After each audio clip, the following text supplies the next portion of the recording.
The X-Zone radio and TV show is largely an opinion talk show. All opinions, comments, or statements of fact expressed by Rob McConnell's guests are strictly their own and are not to be construed as those of the X-Zone radio and TV show or in any manner endorsed by Rob McConnell, Relmar McConnell Media Company, Talkstar Radio Network, its affiliated stations, or employees.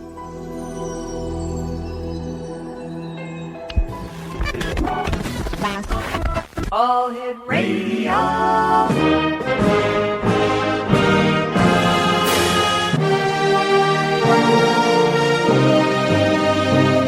Welcome to the X Zone, a place where fact is fiction and fiction is reality.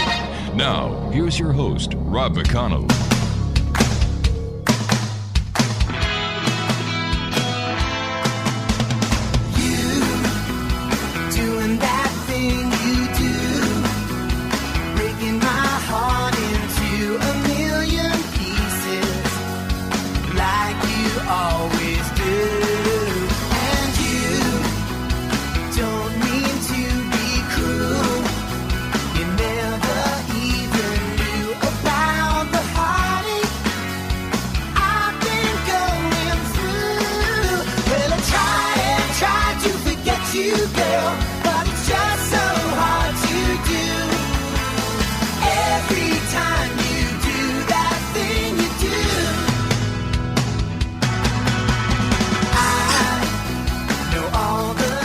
And welcome to the X-Zone, everyone. My name is Rob McConnell, and for the next 4 hours, I'm going to be your host and your guide as together we cross the time-space continuum to this place that I call the X-Zone. It's a place where people dare to believe and dare to be heard. It's a place where fact is fiction and fiction is reality. And the X-Zone comes to you Monday through Friday, right here on the Talkstar Radio Network, X-Zone Broadcast Network, UK High Definition Radio, Euro High Definition Radio, Star Cable, and X-Zone TV. If you'd like to give us a call, our toll-free number is 1-800-610-7035. Email xzone at xzoneradiotv.com. On MSN Messenger, xzoneradiotv at hotmail.com. And our website, www.xzoneradiotv.com. You know, with Halloween right around the corner, there is no way we could do the month of October without inviting my guest to this hour. He's the author of a brand new book entitled New England Ghosts. He's researched 135 stories from that area over the last 8 years, and we're going to be talking to David J. Pitkin this hour here in the X-Zone. And David, welcome back to the X-Zone. Great having you with us. Thank you, Rob. I always enjoy your program. Thank you, sir. David, this must be a very busy time of the year for you. Well, it is because... of course, a lot of folks enjoy having some storytelling, so that keeps me busy, and New England Ghost is my 8th book, so I'm very deeply involved in promoting that, and I also serve as a magnet for people who have had experiences that we think might be ghostly, and so we try to reason out just what happened and where and when and under what circumstances and what might be the activity that's taking place. Sometimes very very strange events have a very common ordinary explanation, but after you've eliminated those, then you have the big question mark, which your program calls X, I guess. That's right. Tell me, David, are you finding more and more people are coming out with stories about ghosts that they themselves have had? And is it that the people who have had the experiences are now feeling more comfortable by talking about them since there's so much about ghosts in the media? Yes, I think that's correct. I've heard a lot of people comment that they watch this or that program, and gee, this is just like my house, or this is similar to something I experienced when I was a youngster and I never told anyone about it. And of course, this is my main, I say one of my top 3 motives for collecting and writing stories, is to share with people how tremendously common these events are. There's so many people. I will have people encounter me, for example, this weekend. I'm going to be out at Letchworth State Park, south of Rochester, New York, doing a sales and signing out there, a big art and craft show. And people will come up to me, I can almost guarantee you, and they'll say, boy, I've got something weird. I bet you've never heard about it before. And they'll proceed to tell me about footsteps on the stairs, and no one's there. David, And stand by, my friend. You and I have to take a commercial break. We'll be back in 2 minutes. Exonation, David J. Pitkin is our special guest. The name of his new book is New England Ghosts. His website, www.afterworld.info. My name is Rob McConnell. This is the X-Zone, a place where people dare to believe and dare to be heard. David Pitkin and I return on the other side of this 2-minute commercial break, here live from our studios in Hamilton, Ontario, Canada. Don't go away.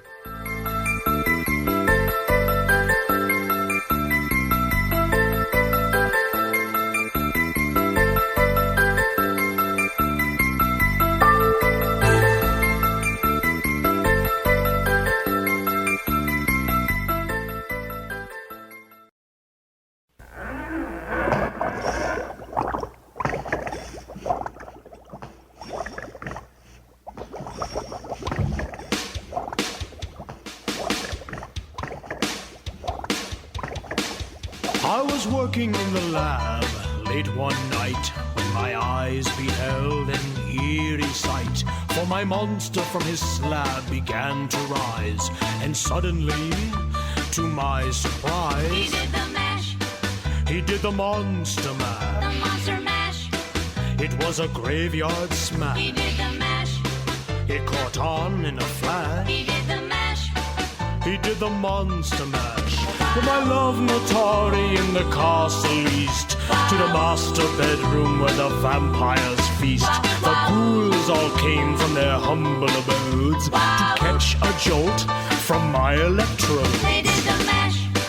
They did the monster mash. The monster mash. It was a graveyard smash. They did the mash. It caught on in a flash. They did the mash. Exonation, David J. Pitkin is our special guest this hour. David has a brand new book out. It's entitled New England Ghosts. And David, you were saying that you go out, you talk to people, you tell stories. It's a very haunting time of the year. Are you finding that there seems to be a common thread between the stories that you have heard over the years, the stories that you've researched over the years, and actual ghost sightings? Well, that's a profound question. Sightings, in my estimate, are not that common, although the media would have us believe that, Yeah. I think. It's very hard to project a program where someone encounters a ghost and it's all internal. For example, a house I was living in maybe 10 years ago, I came home. It was a house that had been owned by a doctor for many years, and I came in at night. Everyone had gone to bed. I turned into the front hallway in the dark. There was no lights on. And I walked into something that vibrated me from head to toe, shook me just like I had grabbed onto an electric wire. Wow. And I thought, well, this could be the ghost that my new wife had told me about. So I took a step forward, and it all stopped. And I thought, well, if that's what it is, I should be able to take a step back and walk into it. And that's exactly what happened. And but I was very, very tired. It was after midnight. So I just said out loud, look, I'm tired. I'm going to bed. I don't know what you're going to do.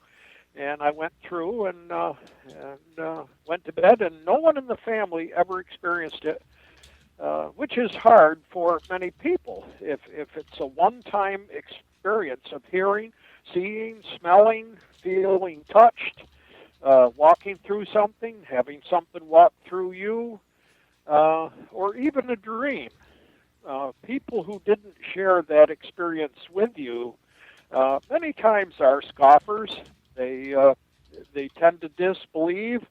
basically they don't want to believe that there are things in this world that can only be sensed and maybe not seen.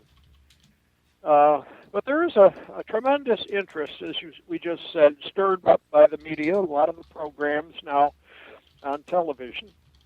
And so people are interested, and yet when you watch some of the television programs, you become aware that, maybe the producers of this program just overdid it a little bit. You know, when you've got people running around a supposedly haunted building, and they're always tripping over something, they're always screaming, and did you hear this, did you see that, so on. Many people want to know, is this stuff just entertainment, or is it real? Is this what it's like when you go into a haunted house? And so I have to tell people that just about anything that you're going to see on on television, is, number one, it's entertainment. And the people that produce these programs have some motivation other than the unvarnished truth. I've had a number of producers contact me over the summer when they heard my new book is coming out, and oh, gee, we want you to be on our program, and you know, what kind of equipment do you have? Do you have a digital thermometer? Do you have a digital camera? Do you have a night vision scope? Do you have a EMF meter? I said, no, I don't have any of that. I'm an intuitive. And some of these producers know so much, they have to say, well, what's an intuitive? I said, well, you know, I use my senses. I walk into a place. Number one, I want to know that something or someone is there. Number two, I want to know what's their issues that keeps them there, because they don't have to be there. Number three, who is it? Why are they there? And what can I help them do so they can get out of here? Because this is a level of existence that they've finished with, and yet they've not finished with it. So they need to move on. And just convincing homeowners sometimes that they need to undergo some type of ceremony, which can be just as simple as telling, you know, whoever you are here, you've died, and you can't stay here any longer. I own this house now. Time to move on. And a lot of people don't even want to do that. They like the notoriety of, oh, gee, the ghost kept me up all night, you know. And so I take the subject much more serious than trying to scare people. If you read the stories in my various books, I don't try to create fear. I try to create what I would call a head-scratching atmosphere, where people look at what happened, what various individuals, maybe including myself, experienced, and how do we reconcile it all into something that's meaningful, you know, with because you can do a lot of cheap thrill scaring of people. That doesn't accomplish anything. No. Gets your adrenaline pumping, but that's about it. So I tend to be, you know, I'm a retired history teacher, and I want to do the historical research to find out who is it that used to wear the high-necked, maroon, almost certainly Victorian-style dress, who lived in this house and once in a while may be seen on the stairs or in the parlor. And then if we can figure out probably who it is, then what do we know about their life that would indicate they died in a troubled state? Because it's this failure to conclude events in a life that tends to keep a person's spirit earthbound, as we say. So I go at it quite seriously, but I don't think people need to be afraid of ghosts. So many of them. Just in the last few years, I've come to the conclusion that probably 80 to 85% of the spirits that a person would encounter are people that were known to them. a deceased family member, relative, former husband, boyfriend, girlfriend. And so the idea that you have spirits afoot all around the world and that they're threatening so many times is just false. It really misses the whole point of ghosts. But the media can only make money if people are scared, if people get their thrills and so on. And so to take this subject matter to a spiritual level and say, well, what you do in life or what you don't do in life can keep you stranded for a while after you get out of this body. So this is the approach I take. I try to deal honestly and above board with people. I don't believe that just because someone has told me a story that it's necessarily true. So I do a lot of verification, and I thoroughly enjoy this stuff. You probably can't tell. Yeah, well, you know what? I was kind of getting that hint, David. I've had the pleasure of talking to you a number of times over the years, and you take a very honest, direct approach to your work. You research it. You don't take everything at face value. And I'd like to ask you your opinion of one of the most infamous stories that always pops up around Halloween, and that's the Amityville Horror.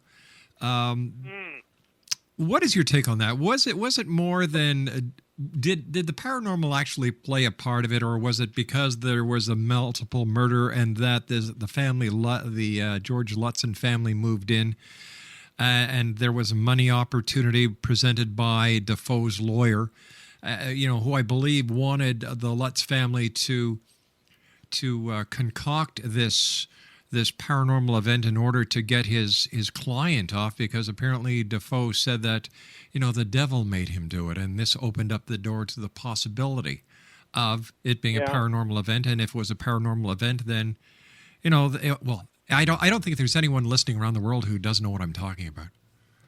Sure. Well, the crisis was created by a murder. Mm-hmm. Any place where a person has died by foul means, especially if the culprits are not known, can keep the deceased individual or individuals around a long, long time. Mm-hmm. People who die suddenly and don't know that they have died can remain around a long, long time, mostly doing what they always did when they're alive and hoping something's going to turn up. But when you have a murder, the tendency is to stay around and try to get justice on the part of the murdered individual. So I don't doubt for a minute that the people who died in that house may have remained for a while. They may still be there. But here's an interesting point that I found very interesting. Actually, there's a couple of them. The most interesting is that apparently there were photos taken on time-lapse photography, and in one of the photos, there was a young boy about the age of 7 that appeared in a doorway to the left of the actual doorway that the investigators were concentrating on.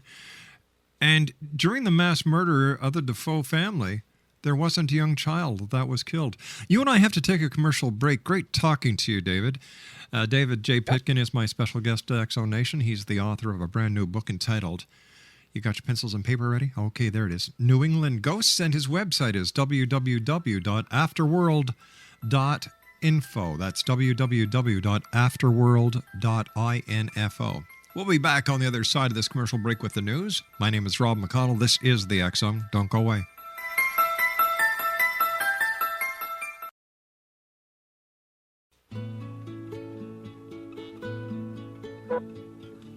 You're listening to the X-Zone Radio Show, live and around the world on the Talkstar Radio Network. X-Zone Broadcast Network, UK High Definition Radio, Euro High Definition Radio, and Star Cable. Our toll-free telephone number worldwide is 1-800-610-7035. Our email address, xzone@xzoneradiotv.com. On MSN Messenger, xzoneradiotv@hotmail.com. And our website, www.xzoneradiotv.com.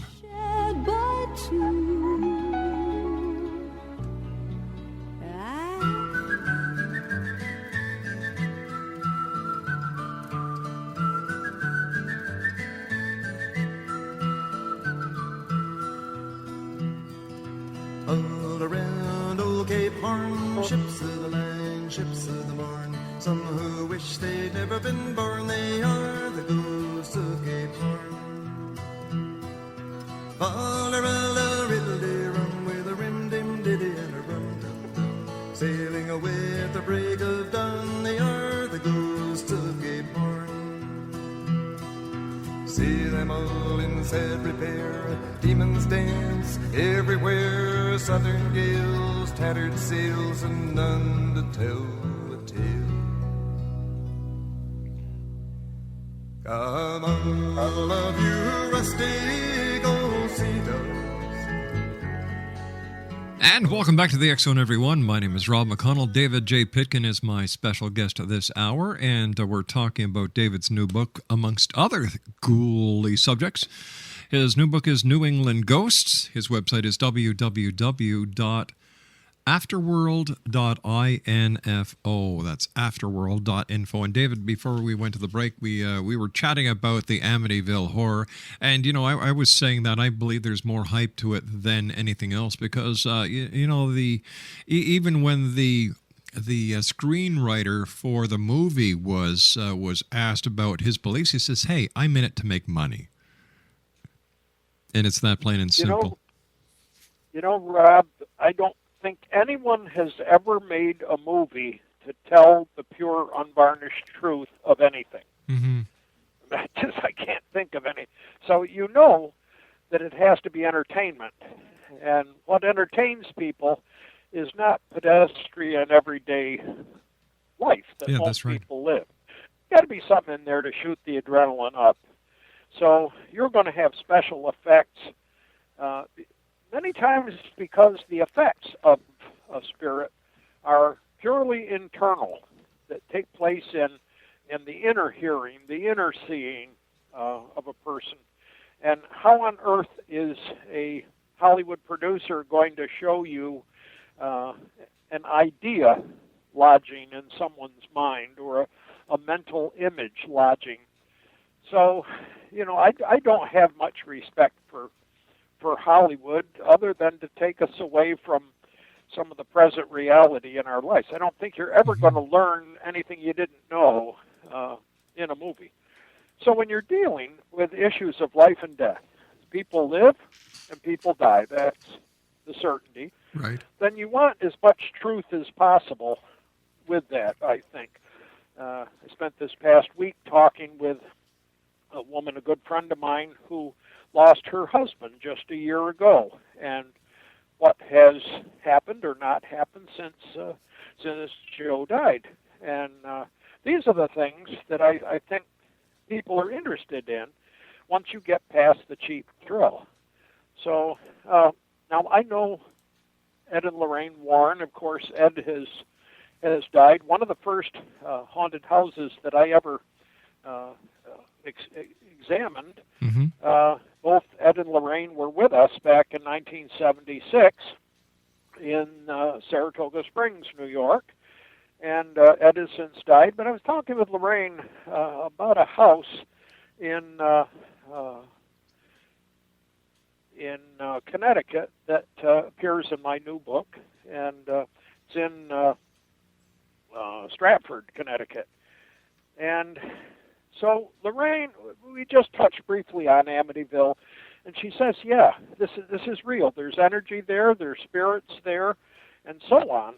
But even Lorraine will tell you that Hollywood juiced up the story. That not everything that appeared in the story is truthful. It's a lot of conjecture, as you say, a lot of playing around with the evidence photos and so on.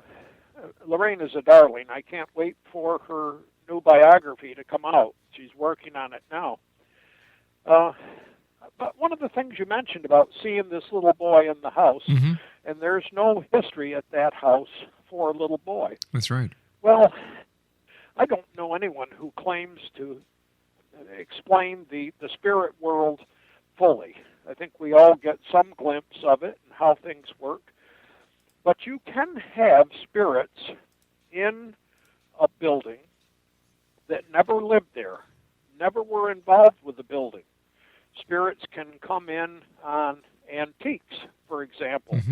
So that you go to an antique shop and buy, for example, an old grandfather clock, such as one of my stories. You bring the clock home and find out that as soon as the clock was brought into the house, all the cupboard doors start opening and closing. There's all kinds of noises and banging and animal sounds. And you remove the clock, everything goes back to absolute normal. So there's some kind of energy on old vases and so on, clocks and teacups and so on. That's one way of bringing them in. I think there's others that there are some sites where it is easy for traveling spirits who aren't in any hurry to resolve their dilemma can come in and lodge. I have a kind of a humorous story from Penn Yan, New York, and the Finger Lakes. A friend of mine named Pat has just a single cat. Now, she's getting on in years and has to worry about falling down. She walks with a cane. But she said every morning when she opens the door, and this is a house that's only 5 years old, which was not built on an Indian burial ground. They checked that out. But when she opens the bedroom door in the morning, there are 7 cats milling around doing the breakfast dance. And she has to push her cane through all the cats until she finds one that the cane won't go through, and that's her cat. And so then she can walk on the other cats and not worry about falling. Well, they've done all kinds of research, and there's just no way they can find anyone who knows how 6 ghost cats showed up in her brand new house. And so you can have kind of a spirit contamination, if you will, of spirits that just don't originate in the area. All right, no, I don't know. I don't know this lady, David, but has anyone else seen these cats, these phantom cats, or is she the only person who has ever seen them? Her husband. This is almost an ideal case because Pat was a lab researcher and she was not inclined to believe any of this stuff in the first place. And she's had many, many experiences. But her husband is the quintessential non-believer. He is an engineer. And Bill scoffs and scoffs, and yet he'll look around and hear, and he'll say to Pat, "Oh, gee, Seneca," that's their cat, "Seneca just came through." Pat will say, "No, she didn't. She's sleeping upstairs. Just saw her." So Bill sees these things, and it confounds him because in all of his years of engineering, he dealt with hands-on stuff, material things. And so as part of his education, I guess, to hear frying pans fly across the kitchen and crash on the floor. And so, yes, he's experiencing it. He's trying to maintain his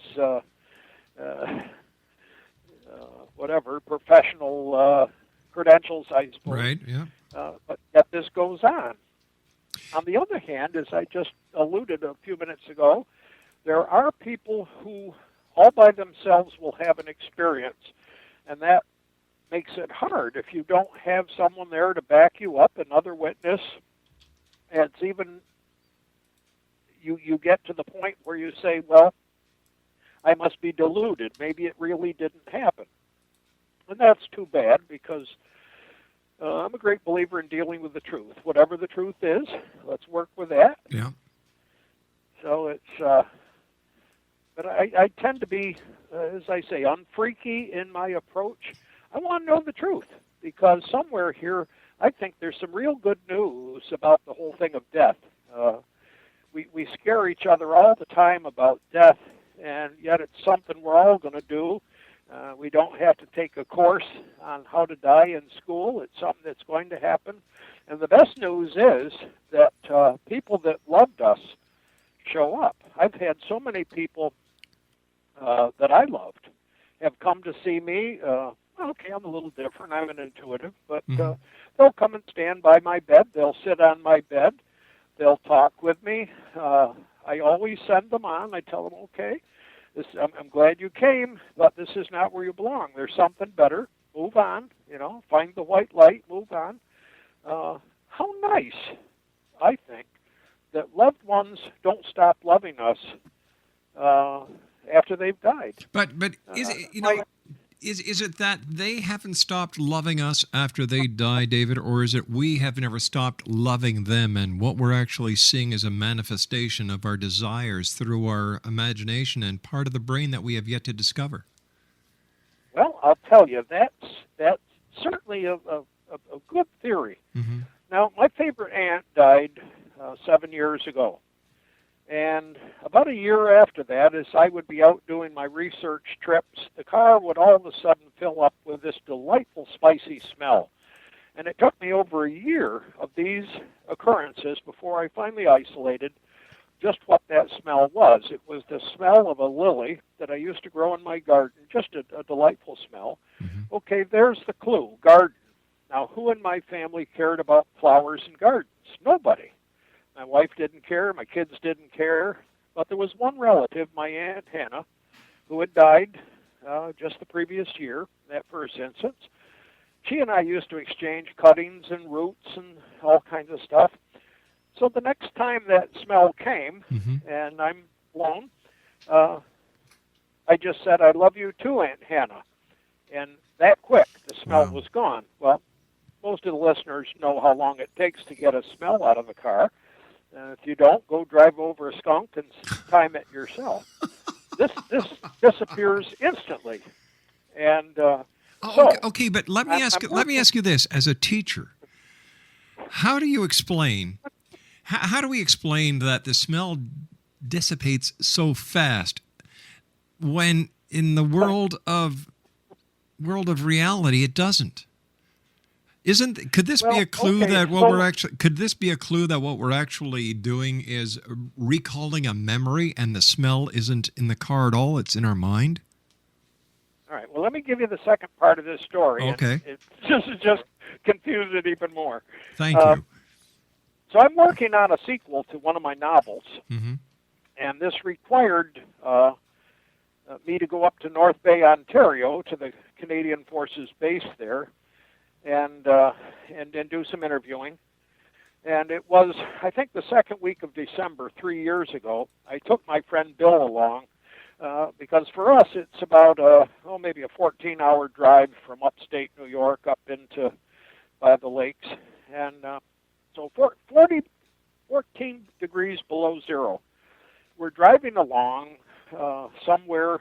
I can't even tell you the name of the town now. And I smelled the smell. And I know this is not a smell of flowers coming. There are no flowers blooming outdoors in Canada on second week of December. True. So I was about to remark to my friend Bill, who is also intuitive, but I thought, so maybe this is just wish fulfillment, as they say. Maybe it's just some part of me misses my aunt, wants this all to be true. So I said, hey, Bill, notice anything different going on? He said, yeah, the car just filled up with all this flower smell. He said, I've been looking outdoors there. There's no flowers out there. It's all white. And I said, well, that's my Aunt Hannah, I think. She comes on trips with me. She thought I was a little bit loony when she was alive. But so Bill said, hey, Aunt Hannah, thanks for coming with us. And that quick the smell went. We both felt it.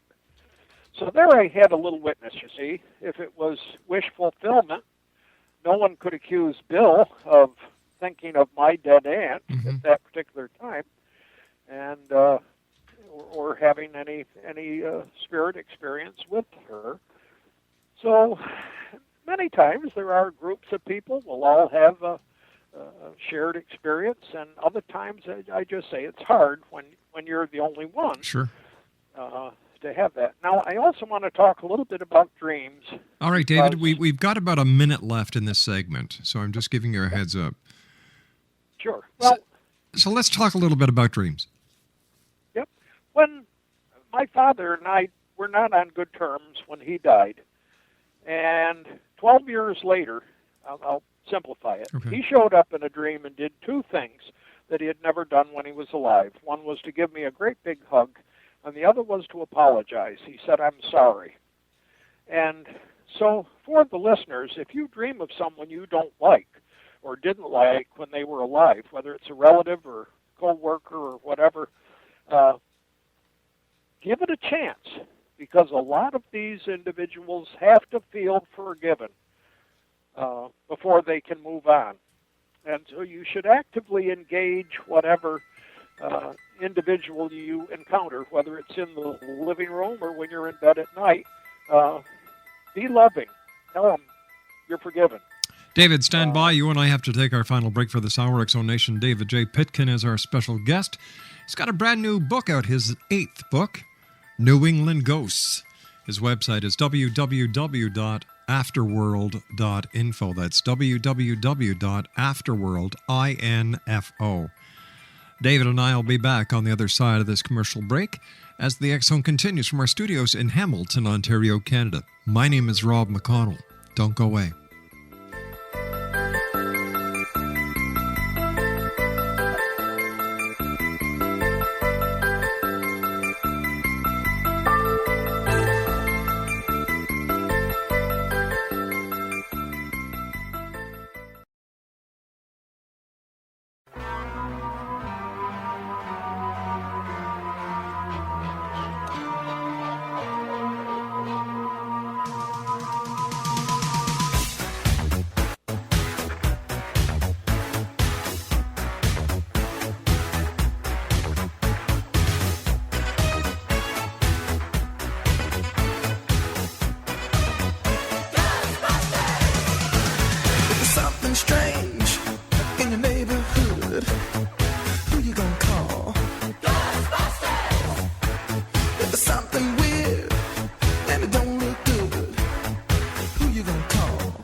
X-Zone Nation, David J. Pitkin is our special guest. His brand new book, New England Ghosts, is available now.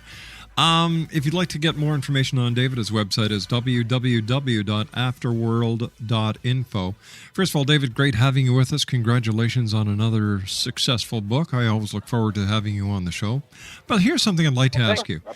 Are Ouija boards really a porthole into another dimension?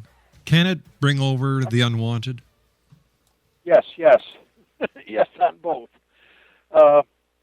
See, most people don't have much clue as to what they are as a total being. Mm-hmm.